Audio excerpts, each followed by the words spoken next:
जय अस्सलाम हिंद। वालेकुम। मैं हूं हुमायूं कामरान और आप देख रहे हैं हमारा यूट्यूब चैनल स्टार्स विदेश के।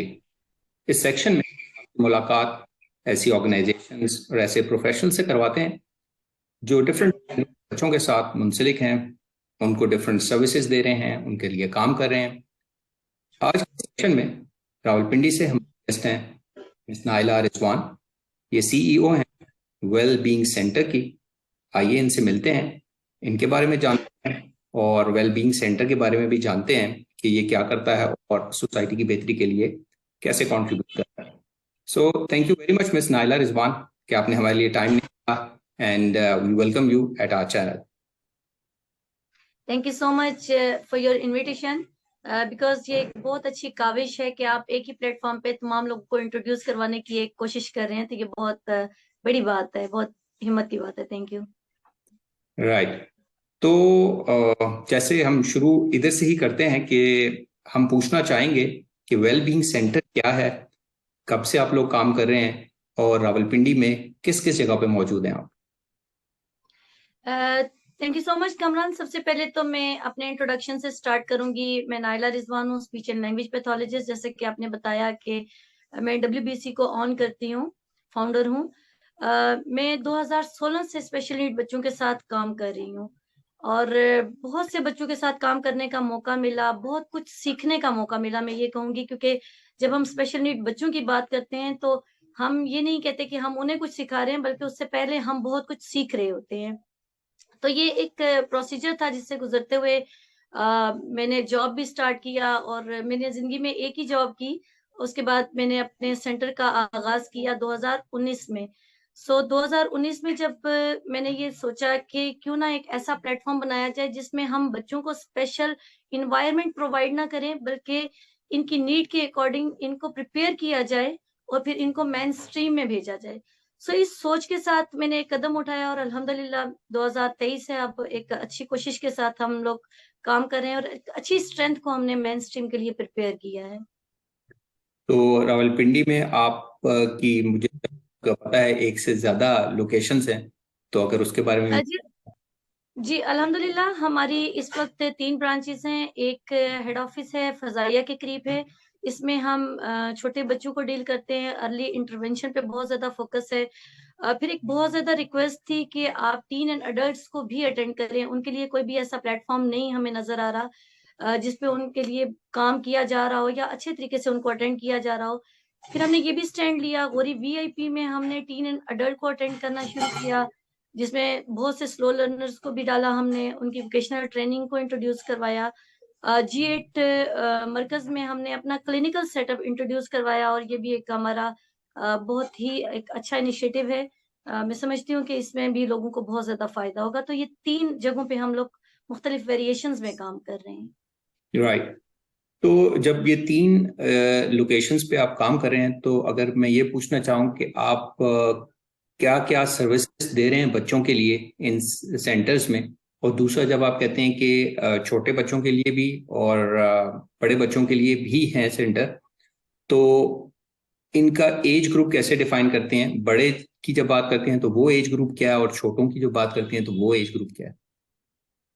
अ, बिल्कुल कामरान, ऐसा है कि जब भी सेंटर की बात की जाती है तो नॉर्मली एज ग्रुप को बहुत ज्यादा हाईलाइट किया जाता है। बिकॉज मैं स्पीच पैथोलॉजिस्ट हूँ, तो हम ऐसा नहीं कर सकते कि हमने सिर्फ इस स्पेसिफिक ग्रुप को डील करना है। बेसिकली मैंने जब स्पीच थेरेपी अपनी स्टार्ट की तो ग्रेजुअली ये सोचा कि नहीं, हमें एक टीम वर्क करना चाहिए, एक मल्टी डिसिप्लिनरी अप्रोच के थ्रू हमें काम करना होगा, बिकॉज यही नीड है। फिर उसमें हमें ये वेरिएशन से थोड़ा सा हटना होता है कि हमने सिर्फ बच्चों को अटेंड करना है, बड़ों को नहीं। हम लोगों ने जब अपना पहला इनिशिएटिव लिया, उसमें सबसे पहले तो मैं डिफाइन करूंगी कि हम थेरेप्यूटिक इंटरवेंशन को इंट्रोड्यूस करवाया, जिसमें बच्चों को डिफरेंट थेरेपीज हम प्रोवाइड करते थे, बच्चों को और बड़ों को।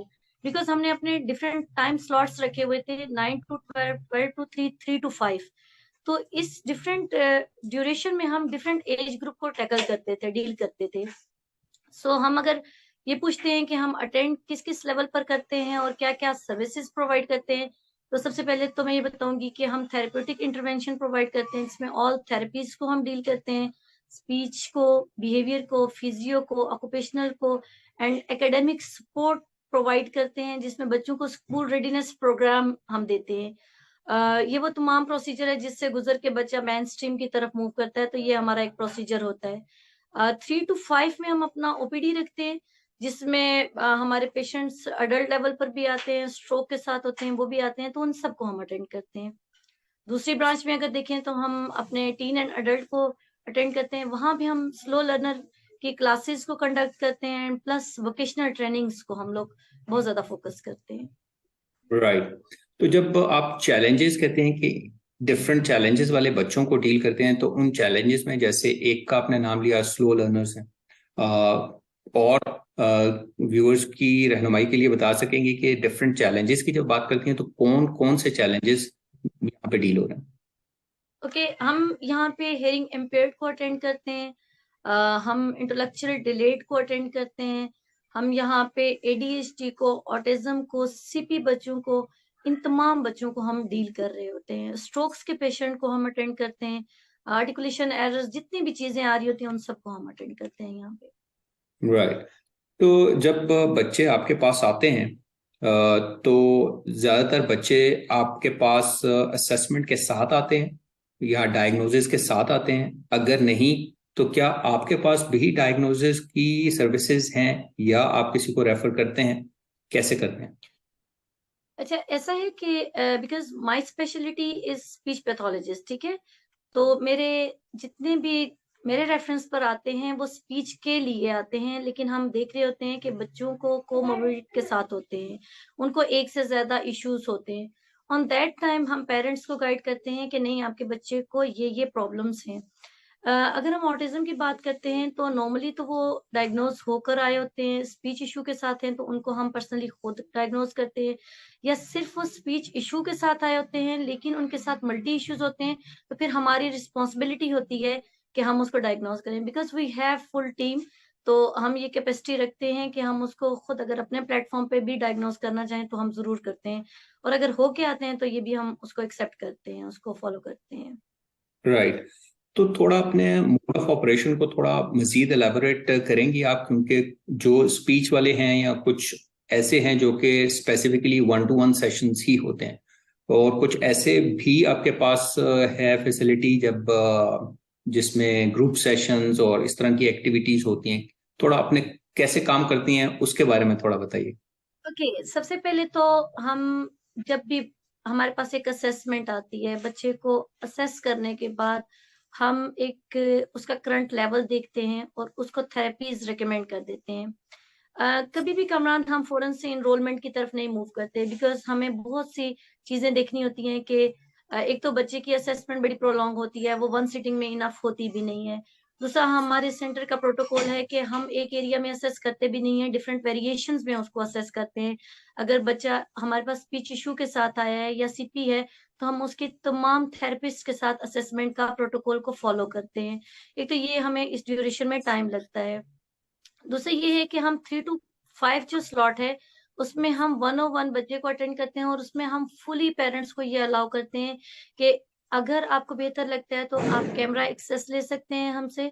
अगर आप बच्चे के साथ बैठना चाहते हैं, हमें भी कोई इशू नहीं है, या बच्चा थेरेपीज को डिस्टर्ब नहीं कर रहा, तो हम वो भी अलाउ करते हैं, बिकॉज हमें वो ट्रस्ट लेवल बिल्ड करना होता है, बिकॉज सबसे इम्पोर्टेंट ये चीज होती है। हम पेरेंट्स को भी ये हमेशा कहते हैं कि दैट्स अ बिग डिसीजन कि हम आपको कहें कि बच्चे को इनरोल करवा दें, हम उसकी थेरेपी स्टार्ट कर दें, तो ये इसमें शायद ना तो आप कंफर्टेबल होंगे और हम भी बीइंग अ थेरेपिस्ट भी नहीं कंफर्टेबल होंगे, बिकॉज हमें अपनी एक रेपुटेशन को मेंटेन रखना होता है। हमें ये देखना होता है कि पेरेंट्स कितना कोऑपरेटिव है, पेरेंट्स कितना काम करने वाला है, या दूसरी तरफ हमें ये भी देखना होता है कि बच्चा कितना एग्रेसिव है, क्या हमारे एक इनरोलमेंट के लिए वो सुटेबल है भी या नहीं, किसी के लिए हार्मफुल तो नहीं है या अपने लिए हार्मफुल तो नहीं है। सो एक सबसे पहले तो हम इस प्रोसीजर से बच्चे को गुजारते हैं, ठीक है। उसके बाद हम बच्चे को इनरोल कर लेते हैं, उसमें बेसिकली हम डिफरेंट अपने पैकेजेस इंट्रोड्यूस करवाते हैं। बेसिकली ये होता है कि जब बच्चा हमारे पास एक से ज्यादा थेरेपीज के लिए होता है तो हम उसको 3 आवर्स का स्लॉट इंट्रोड्यूस करवाते हैं। उसमें हम 101 जो रिक्वायरमेंट थेरेपी होती है वो हम अलग से देते हैं, बट उसके अलावा जो स्लॉट होता है उसमें हम ग्रुप थेरेपी को रिवाइज करते हैं, अपने सुपरविजन में रखते हैं, ताकि हमें ये पता चल सके कि क्या जो हमने काम करवाया है, जो हमने गोल अचीव किया है, क्या वो उसको जर्नलाइज भी कर पा रहा है या नहीं। बिकॉज मोस्टली मैं ये देखती थी अपने करियर में कि बच्चे जब स्पीच रूम में आते थे तो प्रोडक्शन की तरफ आते थे, लेकिन आउट ऑफ स्पीच रूम वो साइलेंट हो जाते थे, और पेरेंट्स कहते थे ये यहाँ तो बोलता है लेकिन घर में नहीं बोलता। सो हमारी फर्स्ट प्रायोरिटी होती है कि जो गोल हमारा जनरलाइज तक नहीं पहुंचेगा हम उसको ओके कंसीडर नहीं करेंगे। तो ये एक प्रोसीजर है जिस पर से हम गुजरते हैं, और हम समझते हैं कि हमारी सक्सेस की ये की है एक तरीके की। राइट। अच्छा, जब जब different services and different therapies की बात करते हैं तो हमने देखा है कि डिफरेंट थेरेपीज के लिए, खास तौर पे ओटी के लिए, डिफरेंट इक्विपमेंट मटेरियल की जरूरत पड़ती है। तो हम ये पूछना चाहेंगे कि how well equipped is your centre regarding equipment and material? जी कमरान, अब मेरे ख्याल में इंटरनेट ने बड़ी जिंदगी भी आसान कर दी है और अप्रोच भी आसान कर दी है। तो कराची में हमारे एक शहरोज साहब हैं जो कि ओटी का इक्विपमेंट प्रोवाइड करते हैं, और बड़े अच्छे लेवल पर ना सिर्फ प्रोवाइड करते हैं बल्कि आके इंस्टॉल करना, ये तमाम चीजें होती हैं। और स्पेशली डब्ल्यूबीसी की एक थोड़ी सी क्वालिटी ये है कि हम टीम वर्क को क्योंकि प्रेफर करते हैं, हमारा लिंक दूसरे सेंटर्स से भी होता है, तो हम जरूर अपनी एक्सपर्टी को शेयर करना पसंद भी करते हैं और किसी की फॉलो करना पसंद भी करते हैं। तो it's a team work, because हम सब बच्चों के लिए काम कर रहे हैं। तो अगर देखा जाए तो हम अपने सीनियर और जूनियर के साथ ही बिखरे हुए हैं, और एक दूसरे के साथ कोऑर्डिनेट करते रहते हैं, जहाँ जो चीज अच्छी नजर आती है कम्युनिकेट करते हैं। बहरहाल कराची से हम मंगवाते हैं, बहुत अच्छे लेवल पे हमें मिलता है, और कोई भी इशू होता है तो हम उनसे अपडेट लेते रहते हैं। तो आजकल वैसे भी दराज पे चीजें बहुत ज्यादा अवेलेबल हैं, तो वो भी इजी अप्रोच है मेरे ख्याल में। अब इतना मुश्किल नहीं रहा है अल्हम्दुलिल्लाह। बस ये राइट। कि अवेयरनेस होनी चाहिए कि हमें अपने लिमिटेड रिसोर्सेज में कितना अच्छा काम करना है, ये प्रोडक्शन आपकी होनी चाहिए, अदरवाइज इतना टफ नहीं रहा। राइट। अच्छा, ये बताइए कि आप अभी डिस्कशन हुई वो तो ऑन कैंपस या ऑन आपके सेटअप पे, क्लिनिक पे जो बच्चे आ रहे हैं या जो एडल्ट्स भी आ रहे हैं उनके साथ काम हो रहा है, तो क्या ऑनलाइन सर्विसेज भी आप लोग दे रहे हैं? जी बिल्कुल, हमने कोविड में ये सिलसिला बहुत चलाया, टेलीथेरेपी हमने इंट्रोड्यूस करवाई, और बहुत अच्छा ही हमारा एक्सपोजर रहा ये, और मैं कहती हूँ पेरेंट्स का भी। बिकॉज उस टाइम पे हम ये समझते थे कि something is better than nothing वाला गेम हमने चलाई तो जरूर, लेकिन उसमें एक बहुत अच्छी जो चीज मैंने नोट की कि पेरेंट्स ट्रेन होना शुरू हो गया। बिकॉज आप जब बच्चे के साथ काम करते हो तो आप टेलीथेरेपी में 95% डायरेक्ट लेवल पर नहीं कर सकते। जो बच्चे एडीएचडी के साथ है, ऑटिज्म के साथ हैं, डिलेड के साथ है, उनके साथ डायरेक्ट नहीं कर सकते। उसमें आपको पेरेंट्स के थ्रू बच्चे तक पहुंचना होता है या गोल को फुलफिल करना होता है। फिर हम नॉर्मली ये करते थे कि अब फर्स्ट कॉल करके हम लोग उनको एक कॉर्नर प्रिपेयर करवा देते थे, और फिर उन्हें प्लान पहले सेंड कर देते थे, और तमाम प्रोटोकॉल्स हम पैरेलल बताते जाते थे। तो ये सिलसिला ना सिर्फ था बल्कि अभी अल्हम्दुलिल्लाह है भी, क्योंकि जितने भी ओवरसीज पाकिस्तानी हैं ये फैसिलिटीज ले रहे हैं, बिकॉज वहां पे बहुत ज्यादा वेटिंग लिस्ट में चले जाते हैं।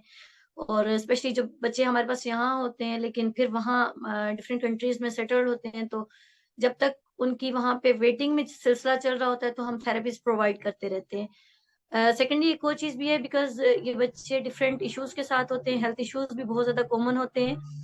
तो जो पेरेंट्स बच्चों को हेल्थ इश्यूज बहुत ज्यादा फेस कर रहे होते हैं, हम उनको रिकमेंड करते हैं कि अगर 2 दिन का ये गैप आता है तो हम इसको करेंगे ओके, अदरवाइज आप टेलीथेरेपी पे आ जाए। बिकॉज बच्चा इन टच रहे, एटलीस्ट वो हमें देखता रहे, या आप इस चीज से अवेयर रहें कि आपको रिवर्स नहीं होने देना, एटलीस्ट जिस लेवल पे बच्चा है उसी लेवल पर रहे। तो टेलीथेरेपी इज वेरी इंपॉर्टेंट। में कोविड ने हमें सिखा दिया कि इसके बगैर गुजारा नहीं है, हमें ये समझ जाना चाहिए, और हम समझ गए हैं अल्हम्दुलिल्लाह। राइट। और वैसे भी हमारे जैसे मुल्क में जहाँ पे जो सर्विसेज हैं ज़्यादातर लार्ज सिटीज ओरिएंटेड हैं, तो वहाँ पे तो ऑनलाइन सर्विसेज एक ब्लेसिंग ही है। और इसकी एफिशिएंसी पे डिबेट हो सकती है, लेकिन तरीकाकार तो बहुत फैसिलिटेटिंग है बहुत से पेरेंट्स के लिए।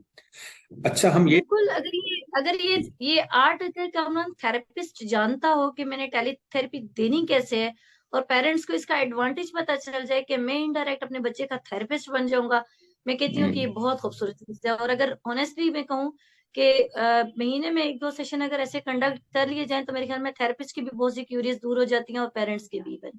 ये बड़ी अच्छी चीज है। राइट। अच्छा, बहुत से सेंटर्स अपनी मुनफरिद खुसूसियत या यूनिक फीचर हाईलाइट कर रहे होते हैं। अगर आपसे पूछा जाए कि WBC का हाईलाइटिंग पॉइंट क्या है, तो उसको कैसे रिस्पॉन्ड करेंगे?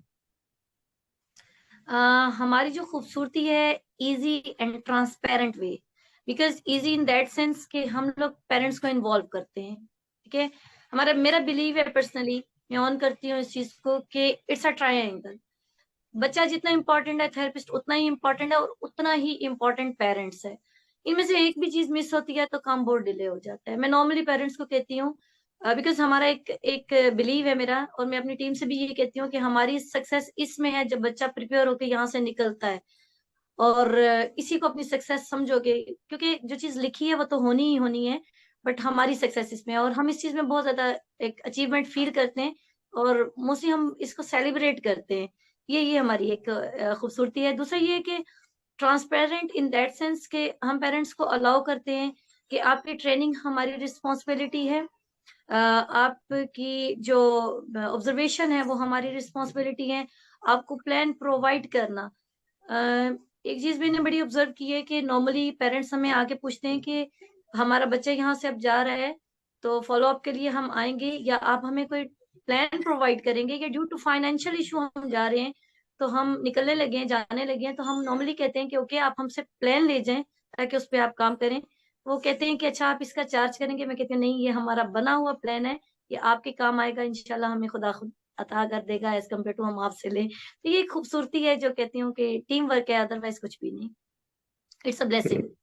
राइट। तो टीम वर्क की बात हुई और टीम की बात हुई, तो आपने अपने बारे में तो बताया इंट्रो में भी, आपकी स्पेशलिटी का हमें पता चल गया। और हम ये भी जानना चाहेंगे कि आपकी टीम में, यहाँ आपके डिफरेंट सेटअप्स में, कौन कौन से प्रोफेशनल्स आपके अलावा अवेलेबल होते हैं बच्चों के लिए? अच्छा, हम मेरे पास इस वक्त मोर देन 12 से हमारे पास साइकोलॉजिस्ट है, हम 7 स्पीच पैथोलॉजिस्ट हैं, 2 फिजियोथेरेपिस्ट हैं और मैनी जो है असिस्टेंट साइकोलॉजिस्ट हैं। और एक और जो चीज मेंशन करना चाहूंगी कि क्योंकि हमारा MOU वगैरह साइन हुआ डिफरेंट यूनिवर्सिटीज से, तो वो ट्रेनर्स भी आते हैं, तो ये भी एक गर्म है कि बहुत से फ्रेश ग्रेजुएट्स हमारे पास तैयार होते हैं एज असिस्टेंट साइकोलॉजिस्ट वर्क करते हैं, तो मैन पावर हमारे पास अच्छी है, इसलिए हमें प्रॉब्लम नहीं है। बट जो फिक्स लोग हैं वो हमारे पास राउंड अबाउट अगर हम तमाम स्टाफ को मिलाते हैं तो 45 का स्टाफ है जो मिलकर इस सिस्टम को चला रहा है। तो माशाल्लाह, ये एक काफी अच्छी बड़ी टीम है। तो मैं ये पूछना चाहूंगा कि जब आप नया मेंबर टीम में ऐड कर रहे होते हैं, तो एजुकेशन और एक्सपीरियंस ये तो देखते ही होंगे, सब देखते हैं, तो इसके अलावा भी कोई खास चीज आपको तलब होती है कि ये चीज होनी चाहिए, ये खुसूसियत होनी जी चाहिए? जी बिल्कुल देखती हूँ, बिल्कुल देखती हूँ। मैं जब डेमो लेती हूँ तो मैं एक चीज देखती हूँ कि बच्चे के साथ एक थेरेपिस्ट का प्यार कितना है, बिकॉज एक प्रोफेशनलिज्म होता है। मैं कहती हूँ कि जब आपके अंदर प्यार आ जाता है ना अपने बच्चे से रेलिवेंट, तो फिर आप हर चीज को अचीव करना चाहते भी हो और कर सकते भी हो। बहुत से लोग होते हैं मेरे, बल्कि मैं एक जरूर शेयर करना चाहूंगी, मेरे पास एक बड़ी एक प्रोफेशनलिज्म उनमें बड़ा नजर भी आ रहा था, तो मैंने उनको नहीं सिलेक्ट किया, उन्होंने कहीं और जाके, बिकॉज हम तमाम थेरेपिस्ट जो होते हैं, तमाम जो CEOs होते हैं गेट टुगेदर करते रहते हैं, तो उन्होंने कहा यार नाइला, आपके बारे में एक चीज थी कि उन्होंने नाराजगी का इजहार किया, उन्होंने कहा मेरे नंबर भी नहीं पूछे। तो वो बात होती है कि शायद जो चीज हमें चाहिए होती है वो नंबरों से बियॉन्ड होती है। आपकी डिग्री इनफ होती है बट आपका practical experience is very important, और आपका जो लगन है, क्रिएटिविटी है, आपका प्यार है अपनी फील्ड से, वो बहुत इंपॉर्टेंट है और वही मैटर करता है। मेरी नजर में वो बहुत ज्यादा अहमियत रखता है, तो इस चीज को मैं बहुत ज्यादा बॉदर करती हूँ। स्पेशली मैं अपने डेमो में ये चीजें देख रही होती हूँ कि एक थेरेपिस्ट अपने बच्चे को कैरी कैसे कर रहा है, वो उसके लिए कितना प्रोटेक्शन दे रहा है उसको, तो ये सब चीजें मैं ऑब्जर्व कर रही होती हूँ इसी तरह। राइट। तो जब आप हायर कर लेते हैं या अपनी टीम में ऐड कर लेते हैं कोई भी प्रोफेशनल हो, तो हमने ये देखा है कि ये फील्ड ऐसा है कि इसमें रेगुलर ट्रेनिंग अपडेट्स की, एजुकेशन अपडेट्स की, नई प्रैक्टिसेस या नई प्रैक्टिसेस में कुछ और तरीके आ जाते हैं, तो रेगुलर अपडेट की जरूरत पड़ती रहती है। तो अपनी टीम को कैसे लेके चलती हैं उन सारी एजुकेशनल या ट्रेनिंग अपडेट के साथ?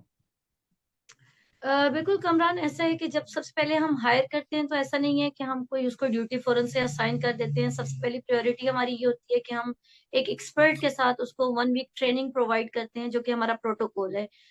जो फ्रेश ग्रेजुएट होते हैं उनको 15 डेज ट्रेनिंग भी प्रोवाइड की जाती है, तो 15 डेज टू 1 वीक हमारा ये प्रोसीजर चल रहा होता है। उसके बाद प्रॉपर उनका दोबारा से डेमो लिया जाता है कि आइदर वो इस चीज के लिए प्रिपेयर हैं या नहीं है। ठीक है, एक तो ये प्रोसीजर होता है। दूसरा, जैसे आपने कहा, बहुत से रिफ्रेशिंग कोर्सेज होते हैं और होने चाहिए। हमारे प्रोटोकॉल में ये होती है कि हमारा वैसे सैटरडे संडे ऑफ होता है, बट वंस अ मंथ हम अपना सैटरडे वर्किंग रखते हैं, जिसमें हम तमाम इक्विपमेंट को एक टेलर मेड फॉर्म में प्रिपेयर कर रहे होते हैं कि ये हमारी स्पेशलिटी है। और दूसरा ये कि उसमें रिफ्रेशिंग कोर्सेज होते हैं जिसमें हम टीम वर्क लेवल पर आके बच्चों की प्रोग्रेस को डिफाइन भी कर रहे होते हैं, अचीवमेंट को डिफाइन कर रहे होते हैं। जो सीनियर्स होते हैं वो अपनी ट्रेनिंग को कंडक्ट कर रहे होते हैं। तो वो एक प्रोसीजर जो होता है फुल डे हमारा इसी स्नेरियो में होता है और एक शेड्यूल्ड होता है, जिसमें हम लोग पेरेंट्स को भी समहाउ इन्वॉल्व कर लेते हैं, लेकिन फर्स्ट प्रायोरिटी होती है कि प्रोफेशनल्स को हम रिफ्रेशिंग कोर्सेज प्रोवाइड करें। राइट। अच्छा, अब एक काफी इम्पोर्टेंट क्वेश्चन पेरेंट्स की नजर में वो ये है कि आपके सेंटर का फी स्ट्रक्चर कैसा है, और या इंडिविजुअल्स, आपने बताया कि डिफरेंट इंडिविजुअल थेरेपीज भी चल रही होती हैं, तो थोड़ा हमारे पेरेंट्स जो देख रहे हैं उनको थोड़ा आप बताएंगे कि कैसा फी स्ट्रक्चर है WBC का, ताकि उनको कुछ आइडिया हो सके। इकोनॉमिकली अगर मैं देखूं तो बहुत रीजनेबल फी स्ट्रक्चर है, बट ओबीसी ऐसे डिफाइन करना तो मेरे लिए एक बड़ी लिस्ट है, तो उसको करना मुश्किल है। बिकॉज ये हम डिफरेंट पैकेजेस इंट्रोड्यूस करवा रहे होते हैं डिफरेंट टाइमिंग के अकॉर्डिंग, या कुछ हमारी पॉलिसीज के अकॉर्डिंग है, डिजर्विंग के अकॉर्डिंग हमारे अलग कुछ पॉलिसी रूल बने हुए हैं, प्लस जो सिबलिंग्स हैं उनके अकॉर्डिंग अलग बने हुए हैं। फॉर एग्जाम्पल, अगर कोई 3 से ज्यादा थेरेपी ले रहा है या 3 ले रहा है तो उसके लिए जरा सेपरेट है, तो वो शायद ऐसे डिफाइन करना तो मुश्किल है मेरे लिए। राइट, लेकिन अगर फॉर एग्जांपल कोई बट अगर मैं ओबियसली हम स्पीच, तो लेवल पर। सॉरी, हम्म। अगर मैं ये पूछना चाहूँ इस तरह के स्पीच लैंग्वेज पैथोलॉजिस्ट के रेफरेंस से, कि अगर कोई बच्चा सिर्फ स्पीच का सेशन लेता है तो उसको क्या आइडिया के लिए, क्या उसका सेशन का ड्यूरेशन कितना होता है, और उस सेशन की नॉर्मल फीस जो डिपेंड करता है कि मतलब कुछ उसमें आप प्लस माइनस कर सकते हैं डिपेंडिंग अपॉन सिचुएशन, लेकिन एक आइडिया के लिए बता सकेंगे। जी बिल्कुल, जो टाइम ड्यूरेशन होता है वो 45 मिनट हम रखते हैं, इट्स स्टैंडर्ड टाइम। इससे ना एक्सीड करना चाहती हूँ मैं, बिकॉज एक स्टेमिना होता है बच्चे का भी, और समहाउ बच्चे दो दो थेरेपीज भी ले रहे होते हैं, तो उससे एक्सीड तो नहीं करना चाहती मैं। एक तो ये बात। दूसरी ये कि अगर आप 1 सेशन के हिसाब से करें तो हम 1500 चार्ज करते हैं अपना 45 मिनट सेशन का, बट फ्लैक्चुएट करता है। अगेन मैं कहती हूँ कि ये कम हो सकता होता है, डिपेंड के कौन कितना डिजर्विंग है। तो ये कि अगर प्राइवेट लेवल पे देखा जाए तो हम लोग किसी हद तक अपने थेरेपिस्ट से भी कहते हैं कि हम कितना नेगोशिएट कर सकते हैं, ये इतने डिजर्विंग है तो किया जा सकता है। बट ये कि इतना हमने एवरेज रखा हुआ है कि उसको इंट्रोड्यूस करवाने में अपने पेपर डॉक्यूमेंट में इतना रखा हुआ है हम लोगों ने। राइट। अच्छा, अभी शुरू में बात हुई वोकेशनल ट्रेनिंग की, खासतौर पे जो बड़े बच्चे हैं या उनके लिए, तो मैं थोड़ा सा जानना चाहूँगा कि वोकेशनल ट्रेनिंग किस हद तक और क्या क्या आप लोग दे रहे हैं, और वो किस सेंटर में दे रहे हैं, सब में दे रहे हैं या किसी एक खास ब्रांच में दे रहे हैं। जी कामरान, बिल्कुल हम अपनी एक ब्रांच में अपनी स्किल को इंट्रोड्यूस करवा रहे हैं। स्किल डेवलपमेंट के हिसाब से हम लोग देखते हैं कि बच्चे की कैपेसिटी क्या है। बेसिकली यहाँ पे जैसे मैंने बताया कि हम बड़े बच्चों को ले रहे हैं, तो बड़े बच्चों में हमारी दो ही बहुत अहम डोमेन्स थी। एक तो activity of daily living skill, ताकि वो इंडिपेंडेंट लाइफ गुजार सकें, वो अपने आप को संभाल सकें अच्छे से। और दूसरा ये है कि उनमें कोई ना कोई स्किल डेवलप की जा सके। सॉरी, मैं आपका क्वेश्चन भूल गई कि क्या किस एज में, एक ही ब्रांच में था, दूसरा क्या था आपका पॉइंट? मैं कह रहा था कि कौन कौन सी वोकेशनल ट्रेनिंग्स, अगर उनके बारे ओके, में कौन थोड़ा कौन सा सी बता ट्रेनिंग, सके। ठीक है। इसमें हम कंप्यूटर को भी टारगेट करते हैं, किसी कैसे बच्चे एक्सेल वगैरह पे काम कर सकें, वर्ड पे काम कर सकें। उनको सोशल मीडिया के अकॉर्डिंग हम लोग व्लॉग्स बनाना, ये चीजें भी सिखा रहे हैं, जो एक नया ट्रेंडिंग भी है और थोड़ा खूबसूरत बच्चे इसको एंजॉय भी करते हैं। इसी तरीके से हम कैलीग्राफी को बहुत ज्यादा प्रमोट करते हैं, सिलाई कढ़ाई की सर्विसेज भी प्रोवाइड कर रहे हैं, और हमारा कैनवस पेंटिंग जो है, पेंटिंग डिपार्टमेंट जैसा वेरी फाइन, वो एक अच्छे लेवल पे चलता है।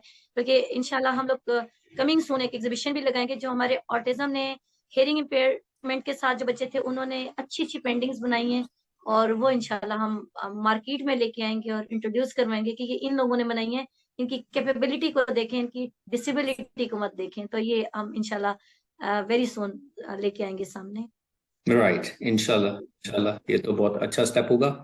अच्छा, ये मैं पूछना चाहूंगा कि पेरेंट्स हमसे ये पूछते रहते हैं कि वो कैसे एक सेंटर का इंतखाब कर सकते हैं, सिलेक्ट कर सकते हैं, उनको किन चीज़ों का ध्यान रखना चाहिए जब वो अपने बच्चे के लिए किसी भी सेंटर को चूज करें। तो आप इस बारे में क्या एडवाइस देती? देखिए, मैं इस बारे में एक ही एडवाइस दूंगी कि जब एक इंसान किसी इशू के साथ सरवाइव कर रहा होता है तो उसे उसका एक्सपर्ट बनना चाहिए और होना चाहिए, ठीक है। सो आपकी एक ही रिक्वेस्ट होनी चाहिए, मैं डिमांड नहीं कह सकती, रिक्वेस्ट होनी चाहिए अपने थेरेपिस्ट से कि आप जो कर रहे हो वो मुझे बताओ, बिकॉज ज्यादा टाइम हमारा गुजरेगा बीइंग अ पेरेंट्स, हम जब तक नहीं करेंगे तो हमें पता नहीं चलेगा। सो जो थेरेपिस्ट आपको फेयरली ये चीजें सिखाने की कोशिश करता है तो आप वहां पे जरूर कोशिश करें कि आप उनको ज्वाइन करें। एक दूसरा ये कि रेगुलरिटी जहां रख सकें, कभी कभी हम ऐसे अनरियलिस्टिक डिसीजन ले लेते हैं कि मेरे पास जैसे बहुत दूर दूर से लोग कहते हैं कि हम आएंगे, या फॉर एग्जाम्पल किसी और के पास जाते हैं, मैं उनसे एक ही बात कहती हूँ कि आप इस वक्त इस सिलेक्शन में ना रहें कि मैंने यहीं आना है, बट ये देखें कि आपकी प्रोलॉन्ग चीज चलने वाली है और आपको रेगुलरिटी रखनी है। अगर 5 दिन में से आप 2 दिन आएंगे, 3 दिन नहीं आएंगे, तो ये एक बड़ा लॉस है। एज कम्पेयर टू आप रियलिस्टिक रहें और ये चीजें अप्लाई करें। दूसरा ये है कि सीखें, अपने बच्चे के लिए सीखें। मैं हर पेरेंट्स को ये कहती हूँ कि आप कामयाब नहीं हो सकते अगर आप अपने बच्चे के थेरेपिस्ट नहीं बनते। तो सो हर बच्चे का थेरेपिस्ट, जो बेस्ट थेरेपिस्ट होता है वो पेरेंट्स होता है। हमने तो रात उसने भी साथ साथ ना होता है, तो ये चीजें आपको सामने रखनी चाहिए बेसिकली। हम बहुत से वर्ड्स ऐसे जैसे एबनॉर्मल बच्चे और इस तरह की टर्म्स यूज करते हैं फ्लुएंटली, लेकिन अब बहुत सी जगहों पे typically developing, not developing, neuro divergent and इस तरह की बहुत सी टर्म्स इंट्रोड्यूस हो चुकी हैं जो कि हम कई दफा नहीं यूज करते। तो क्या इन अच्छे अच्छे अल्फाज के इस्तेमाल से बच्चों और उनके पेरेंट्स पे फर्क पड़ता है? बहुत ज्यादा फर्क पड़ता है। मैं कहती हूँ बीइंग अ मुस्लिम तो हम ये जानते हैं कि हमारा दीन हमें कैसे किसी को ट्रीट करने का दर्स देता है, तो इससे तो ऑब्वियसली बहुत फर्क पड़ता है। और स्पेशली नॉर्मली ये कहा जाता है कि अगर आपने किसी इंसान को खुश करना तो उसकी औलाद की तारीफ कर दिया करें। तो ये झूठ नहीं है, मैं खुद माँ हूँ और ये ट्रू है वाकई कि आप किसी की औलाद को अगर थोड़ा सा प्यार करते हो और अच्छे अल्फाज में उसको प्रेजेंट करते हो तो पेरेंट्स के लिए बहुत बड़ी बात होती है। मैं कहती हूँ कि अब शायद तालीम ने हमें ये शऊर दे दिया है, हमारे दीन ने तो खैर हमें बहुत पहले ही दे दिया था, लेकिन शायद अवेयरनेस ने इतना हमें डेवलप कर दी है ये चीजें कि हमें कौन से वक्त पे कौन सी टर्मिनोलॉजी को यूज करना है और कौन सी अब इस वक्त मार्केट में यूज नहीं हो रही तो उसको अवॉइड करना है। तो ये चीजें अब आ गई हैं, लेकिन मैं ये कहती हूँ कि इसमें कोई दौर नहीं है। हमारा अपना दीन इनफ है हमारे लिए कि किसी की दिल आजारी का कितना ख्याल रखना है और उसके अकॉर्डिंग अपनी गुफ्तगू को किस अंदाज में करना है। अगर इस चीज को बस यहीं से हम कैच कर लें तो मेरे ख्याल में सारे मसले ही हल हो जाते हैं। तो ऑब्वियसली लफ्जों की बड़ी गेम है, बहुत ज्यादा गेम है, और लफ्ज बहुत मैटर करते हैं, हर किसी के लिए मैटर करते हैं। तो इस चीज का ध्यान रखना चाहिए, सुनने वालों को भी और बोलने वालों को भी। तो ये राइट, चीज ऑब्वियसली मैटर करती है। ओके।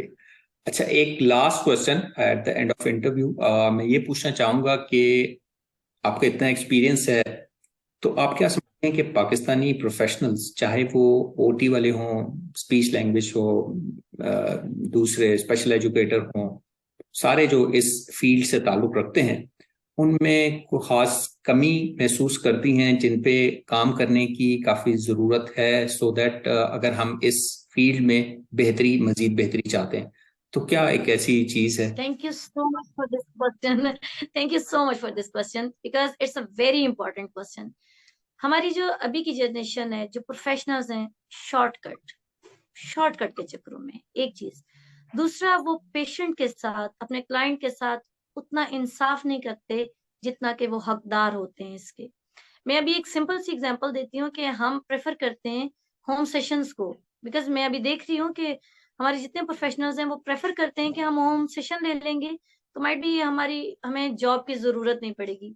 लेकिन आप लोग ये देखें कि क्या एक होम सेशन में एक क्लाइंट की तमाम रिक्वायरमेंट्स फुलफिल हो रही हैं या नहीं हो रही। ठीक है, एक चीज। दूसरा ये है कि हम बहुत क्विक अपनी अचीवमेंट को चाह रहे होते हैं। मेरे पास बहुत से ऐसे प्रोफेशनल्स आते हैं, वो कहते हैं कि हमारे पास कोई एक्सपीरियंस नहीं है, बट आप हमें पे करें और हम सीखेंगे। तो ऐसा नहीं होता। हमने अपने दौर में बड़ा बड़ा सफर करके सीखा है, अनपेड सीखा है। तो जब आप सीखने की लगन के साथ आते हो तो फिर आप ये मैटर नहीं करता कि फासले कितने हैं और आपको कोई दे रहा है या नहीं दे रहा। फर्स्ट अपने आप को प्रिपेयर करो। जब आप अपने आप को प्रिपेयर कर लोगे तो फिर मार्केट में हर बंदा आपको उठाने की कोशिश करेगा। थोड़ा सा ये कॉन्सेप्ट डेवलप होने की देर है। अदरवाइज थोड़ा सा हम पैसों से बियॉन्ड अगर सोचें तो अपने आप को ज्यादा अच्छा जज कर सकते हैं। लेकिन आजकल हम पैसों में बहुत ज्यादा तोलते हैं। हम कहते हैं क्या हमें नौकरी करनी है या प्राइवेट सेशन ले लेने हैं। हम ये चीज भूल गए हैं कि पेशेंट के लिए क्या चीज इंपॉर्टेंट है। तो ये जरा एथिक्स को हमने कभी नहीं छोड़ना, ये नहीं छोड़ने चाहिए। तो यहाँ पे मैं एक ही पैगाम भी देना चाहूंगी और ये एक ड्रॉबैक बताना भी चाहूंगी कि ये बहुत ज्यादा एक प्रोमिनेंट फैक्टर आ रहा है। तो यही है एक। अदरवाइज माशाल्लाह अच्छी डिग्रीज हैं, अच्छी यूनिवर्सिटीज हैं, अच्छे नंबर्स हैं। बस थोड़ा एथिकली हमें चीजों को कैरी करना होगा, अदरवाइज फाइन। राइट। तो इसी मशवरे एडवाइस के साथ we are at the end of our interview. हम दोबारा मिस नाइला रिजवान आपका शुक्रिया अदा करना चाहेंगे कि आपने टाइम निकाला, और हम उम्मीद करते हैं कि ये इन्फॉर्मेशन जो हमें WBC के बारे में और आपके बारे में मिली है वो ज़रूर हमारे व्यूअर्स के लिए हेल्पफुल होगी जो ऐसे सेंटर्स या सेटअप्स की तलाश में होते हैं। So thank you very much once again. जज़ाकल्लाह, बहुत शुक्रिया आपका भी। And thank you everyone as well. और हम इंशाल्लाह नेक्स्ट सेशन में एक नए गेस्ट के साथ आपकी खिदमत में दोबारा हाजिर होंगे। Until then, take care and Allah Hafiz.